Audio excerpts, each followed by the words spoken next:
Today's story asks a simple question. Can the president fire government officials whenever he wants? The case is Humphrey's Executor versus United States, decided 1935. This story begins during the presidency of Franklin D. Roosevelt. At the time, Roosevelt wanted to remove a commissioner from Federal Trade Commission. The commissioner's name was William E. Humphrey. Humphrey had been appointed earlier and served on the Federal Trade Commission, an agency created by Congress to regulate unfair business practices. But Roosevelt disagreed with Humphrey's views and policies. The president believed Humphrey was not supporting the administration's direction, so Roosevelt fired him.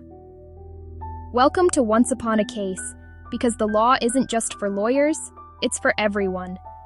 But there's a problem. When Congress created the Federal Trade Commission, it included a rule. Commissioners could only be removed for certain reasons, such as inefficiency, neglect of duty, or misconduct. Roosevelt did not claim any of those reasons. He simply dismissed Humphrey. Humphrey protested in the firing and challenged the president's action. However, he died while the case was still being fought in court. His estate, represented by his executor, continued the lawsuit against the government. That is why the case is called Humphrey's Executor. The dispute eventually reached the Supreme Court. The justices had to decide an important constitutional question. Does the president have unlimited power to remove officials from independent government agencies?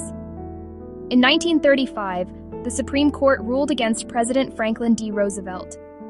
The court explained that the Federal Trade Commission was not a purely executive body. Instead, it performed duties that were partly legislative and partly judicial. Because of that, Congress had the authority to create protections for FTC commissioners. The president, the court said, could not remove them freely without cause. The decision established an important principle. Congress may limit the president's power to remove officials in independent regulatory agencies. And that is the story of Humphrey's Executor versus United States. Thank you for watching.